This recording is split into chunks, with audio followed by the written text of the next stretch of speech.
pregame show. Hello again, everybody. I'm Ernie Johnson along with Shaquille O'Neal on 2K Sports, and the NBA season is about to begin. Tonight we'll see the Miami Heat playing against the San Antonio Spurs. Well, for San Antonio, it's always an exciting time of the year as fans and other players and coaches around the league all getting a first look at how they might be shaping up for the upcoming season.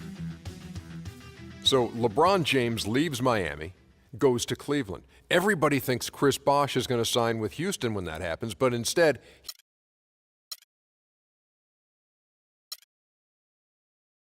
And now for your San Antonio Spurs!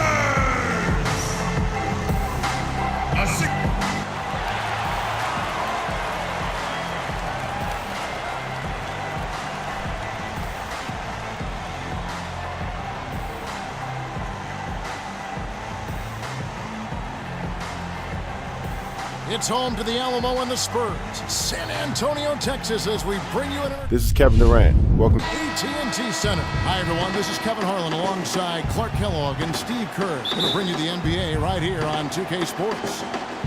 And so the tip-off, it's Miami. All right, let's set the floor, courtesy of Gatorade. All fueled up and ready to go.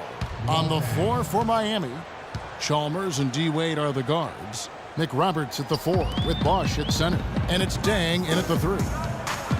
Josh McRoberts, a pretty unique player, 6'10" power forward who's an outstanding passer and quality shooter from range. But he's not without weaknesses. He could be a better rebounder and maybe a better defender for a player with his size and athleticism. On defense, San Antonio. Right now we're going to go to Doris Burke, who spoke with head coach Eric Spoelstra. What'd you find out, Doris? I asked him what they needed to key in on defensively, and he said, well, we've got to limit penetration by Tony Parker. He's really the, quote, head of the snake, and with his floater, he doesn't need to get all the way to the rim to score. It's crucial that we do our best to keep him outside the lane. Guys, that's no easy assignment. We'll see how much success they have defensively. Great. Thanks for the report, Doris. And it's Wade with the jam. Boy, the kind of moments you love to see. Excellent defense leading to a dunk at the other end. Clark, you got to marvel at the transition game when they've got it clicking. It's really explosive. High octane for sure. Oof. Yeah, turning defensive pressure into offensive opportunities. That's what it's all about. Here's McRoberts. And Splitter pulls it down. Terrific defense at the rim. They got right in his path. You know, that's part of what great defenders do. They get not only in your path, but in your head a little bit, too. You know, regardless of who starts the break, it seems like he's usually the one to finish it. And that's because of how well he attacks the rim on the dead run. And he gets the bucket. Dang's got his second basket.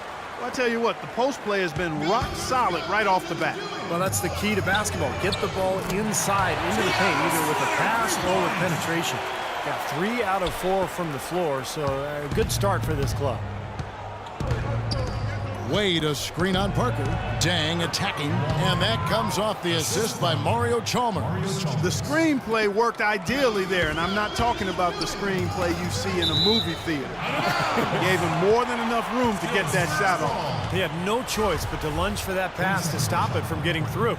Well, that was a good job. It could have been a quick bucket if he doesn't knock it out of bounds there. Now here's Duncan. Releases. Splitter inside. He's covered by Bosh. Trying his luck deep. Miami grabs the miss. Greg Popovich with 15 straight 50-win seasons as head coach of the San Antonio Spurs. What a remarkable streak of success. And I don't really think folks understand what that level of consistency embodies. He's widely regarded as the best head coach in the NBA, and for good reason. He's the full package as a head coach. And there's the foul on the shot. He'll go to the line for 2. And the defense looking to protect the rim at all costs. Yeah, I like that. A foul to save the layup. Make him earn it at the line. Popovich in the top 5 in coaching win percentage all time.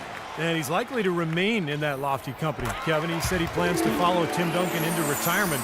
Not a bad plan. They pretty much came in together, so might as well go out together. Now here's Wade. Kicks it to Bosh. And he stuffs it. What a pass to set him up. See the way he times his passes so well? That's a great assist. And a closer look here at the scoring breakdown for Miami. Well, I like the fact they've already been getting a lot of high-quality shots in the paint. And they're sharing the ball, too, which I love. They're piling up the assist. We're seeing great offensive movement. The Heat leading by 4. Nick Roberts, the pass to Wade.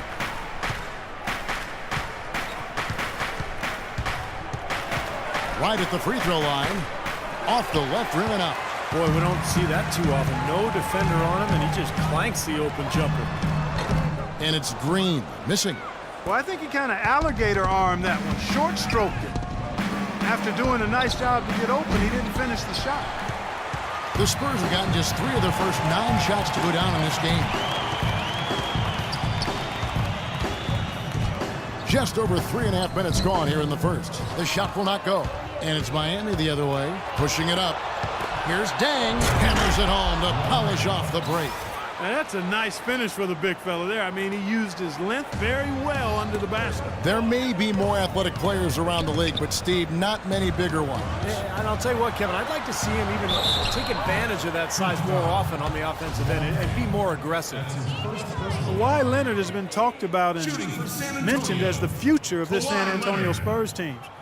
23 years old is all he is, and already a great defender and a much improved shooter from his days at San Diego State.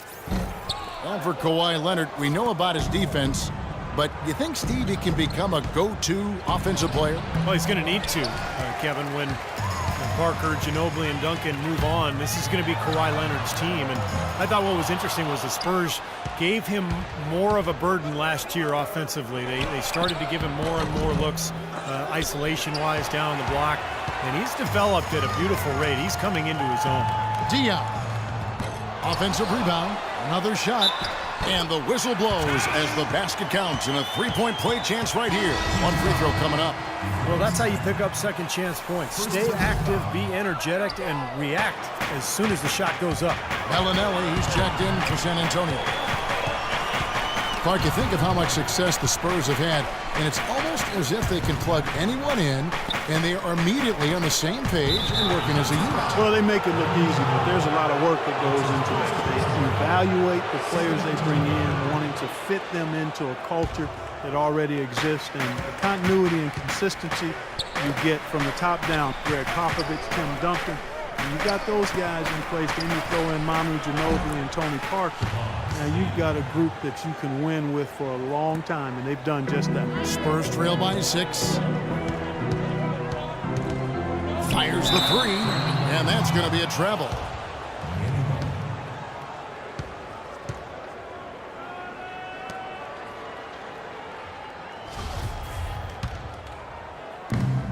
For Miami, they've gone 8 of 14 from the field in the first quarter. Here's Napier. He's covered by Ginobili. Pass to Napier. Launches a 3. It's rebounded by Leonard. Leonard's got his 3rd rebound on the night. It is with the Spurs, as you said, a matter of anyone wearing their uniform has a complete understanding of what they need to do on offense or defense to win. The Heat have gone 1 for 1, making their previous attempt at the line. And you know, with the Spurs, I remember games last year where their stars were out or being rested, and they would still win games because of the strength of their reserves. And they didn't have to make adjustments as they marched through the playoffs. They basically kept on keeping on, doing what they had done all season. The Spurs making a switch here. Splitters checked in. How many times have we seen a possession like that from them today, ending with a basket coming off a pretty pass? Well, if you just looked at assists as the measuring stick, they've been by far the better team. Unable to get the ball in bounds, they get called for the 5-second violation. 26 seconds left in the first quarter of the game. And Cole kicks to Granger. The 3. And it's Cole missing. And out of bounds as the Heat gain possession.